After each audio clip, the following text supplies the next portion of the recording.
प्रिय छात्रों, पिछले लेक्चर में हमने एक संधारित्र की आवेशन समीकरण को स्थापित किया था तथा देखा था कि किस प्रकार एक वोल्टता स्रोत को एक प्रतिरोध और धारित्र के श्रेणी क्रम में जोड़ने पर उस कैपेसिटर या संधारित्र में किस प्रकार एनर्जी स्टोर्ड होती है। आरंभ में संधारित्र पूर्ण रूप से डिस्चार्ज पोजीशन में होता है, अर्थात उसके सिरों पर विभवांतर शून्य होता है। जैसे ही हम स्विच की सहायता से उसे बैटरी के साथ जोड़ते हैं तो उसमें आवेशन की प्रक्रिया प्रारंभ हो जाती है।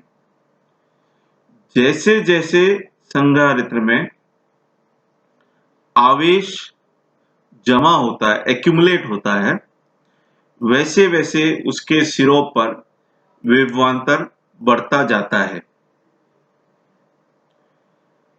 जब संधारित्र की सिरों पर विभवांतर लगभग बैटरी की वोल्टता के बराबर हो जाता है, उस स्थिति में संधारित्र पूर्ण आवेशित अवस्था में कहलाता है। अब ये जो एनर्जी स्टोर्ड कर रखी है संधारित्र ने, वह जरूरत पड़ने पर पुनः परिपथ को दे देता है। अर्थात एक प्योर कैपेसिटर केवल एनर्जी को स्टोर करता है, न कि खर्च करता है, जैसा कि प्रतिरोध के केस में होता है। प्रतिरोध हमेशा एक लॉस को रिप्रेजेंट करता है, अर्थात उसमें जो न तो ऊर्जा का संग्रहण होता है।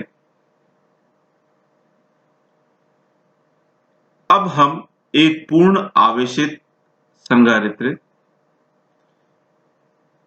परिपथ में किस प्रकार अपनी स्टोर्ड एनर्जी को देकर निरावेशित अवस्था को प्राप्त करता है, उसके बारे में इस लेक्चर में अध्ययन करेंगे। जैसा कि चित्र में दिखाया गया है, हमने आवेशन की स्थिति में स्विच को ए पोजीशन पे रखा था और उसके बाद जब संधारित्र पूर्ण रूप से आवेशित हो गया, अर्थात उसके सिरों पर विभवांतर बैटरी की वोल्टता V के बराबर हो गया, ऐसी स्थिति में हम अब इस स्विच S को पोजीशन B पे लाते हैं। जैसे ही हम स्विच को B पोजीशन पे लाएंगे, V वोल्टता की जो बैटरी है वो परिपथ से अलग हो जाएगी तथा R और C ये दोनों आपस में श्रेणी क्रम में रह जाएंगे। अब जैसे ही हम स्विच S को B पर लाते हैं, वैसे वैसे धीरे धीरे कैपेसिटर या संधारित्र के पार्श्व में वोल्टता का मान कम होने लगता है, अर्थात कि उसमें जो एनर्जी स्टोर्ड हो रखी थी या जमा हुई थी, वह अब धीरे धीरे परिपथ को दे रहा है और वह एनर्जी का रिलीज होना बिना स्रोत के उस परिपथ में धारा के प्रवाह का कारण बनता है। अब माना कि किसी क्षण पर संधारित्र के पार्श्व में Vc बोलता है तथा परिपथ में निरावेशन धारा I एम्पियर है तथा उस क्षण कैपेसिटर या संधारित्र के प्लेटों पर स्मॉल q आवेश है। अब ऐसी स्थिति में किरचॉफ के वोल्टा नियम से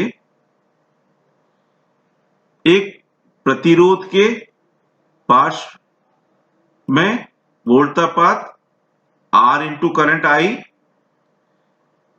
और कैपेसिटर के अक्रॉस वोल्टेज Vc, इन दोनों का योग 0 के बराबर होगा, क्योंकि अब परिपथ में वोल्टा स्रोत नहीं रहा है। हम धारा की परिभाषा से जानते हैं कि धारा rate of flow of charge अर्थात आवेश प्रवाह की दर को धारा कहते हैं। अब Q का मान CVc रखने पर I बराबर d of CVc upon dt या C कांस्टेंट टर्म है, अतः I बराबर C dVc बाई dt। अब I का मान समीकरण 3 में रखने पर R इंटू I की जगह रखा हमने C dVc by dt plus Vc बराबर 0 या RC dVc बाई dt बराबर माइनस Vc। जब इनको हम रीअरेंज करेंगे तो उस स्थिति में dVc अपॉन Vc बराबर माइनस dt अपॉन RC। अब चूंकि दोनों ओर अवकलन dVc एक और dt है, अतः यदि हम दोनों पक्षों का समाकलन ले लें तो हमें Vc का मान प्राप्त हो सकता है। दोनों ओर का समाकलन लेने पर integration of dVc by Vc बराबर integration of minus dt upon RC।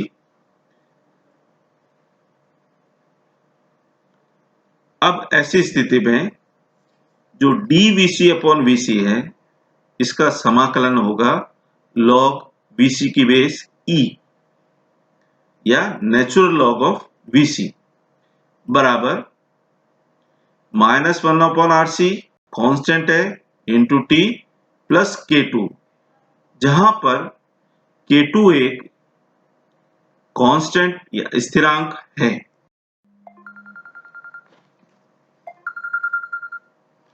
अब यहां हम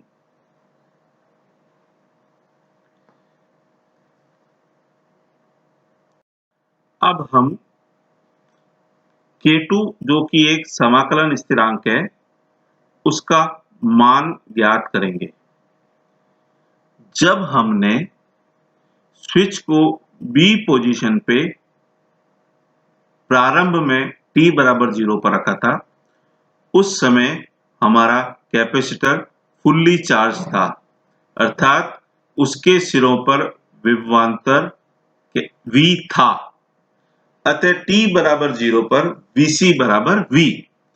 अतः इनको समीकरण 4 में रखेंगे तो log V2 की बेस E बराबर -0 अपॉन RC प्लस K2, अर्थात K2 का मान V2 की बेस E हुए, यानी नेचुरल लॉग ऑफ V। अब K2 का मान समीकरण 4 में रखने पर हमें log Vc की बेस E बराबर minus T upon R C plus log V2 की बेस E। अब हम लॉग की दोनों टर्म्स को एक और ले जाएंगे और शेष टर्म्स को दूसरी ओर, तो हमें प्राप्त होगा log VC की base E minus log V की बेस E बराबर minus T upon R C. अब हम जानते हैं कि log A minus log B को हम log A अपॉन B लिख सकते हैं। अतः log VC अपॉन V की बेस E बराबर minus T upon R C. दोनों ओर एक्सपोनेंशियल करने पर VC अपॉन V बराबर E minus T upon R C, या VC बराबर V E की power minus T upon R C.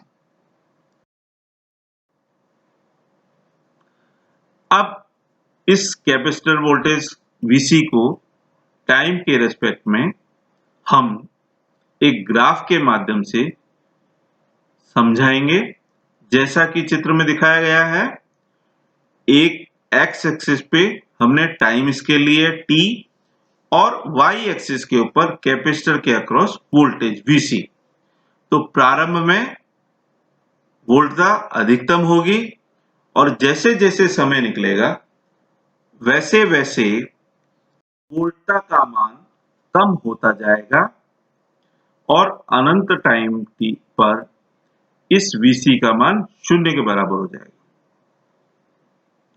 अब हम जानते हैं कि V बराबर Q अपॉन C या Q अपॉन C बराबर Q अपॉन C e की power minus t upon lambda, जहां लैम्डा एक स्थिरांक है जिसे परिपथ का समय स्थिरांक कहा जाता है।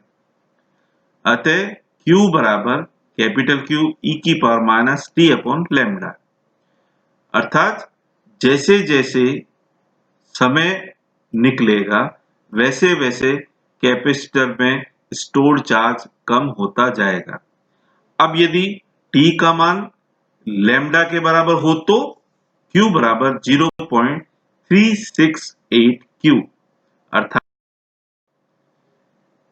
निरावेशन परिपथ का समय स्थिरांक वह समय है जिसमें संधारित्र पर आवेश अधिकतम आवेश का 0.368 गुना, अर्थात लगभग 1/3 या 1/3 रह जाता है।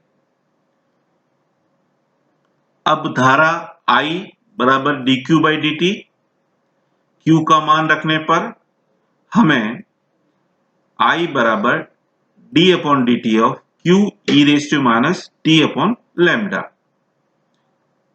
या I बराबर Q minus 1 upon lambda e की power minus t upon lambda.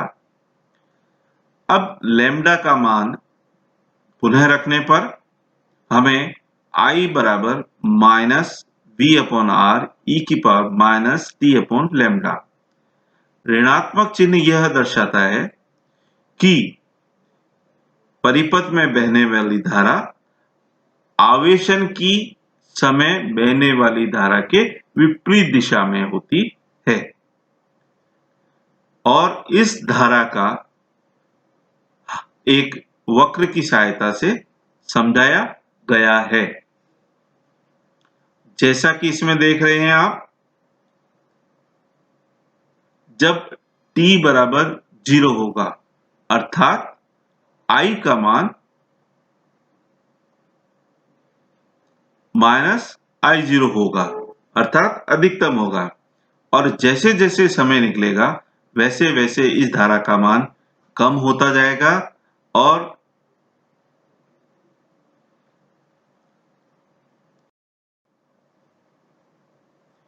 इस प्रकार आज हमने देखा कि किस प्रकार एक संधारित्र का निरावेशन होता है तथा निरावेशन की स्थिति में उसके पार्श्व में वोल्टता की समीकरण, उसमें चार्ज की समीकरण तथा परिपथ में बहने वाली धारा की समीकरण को ज्ञात किया है। धन्यवाद।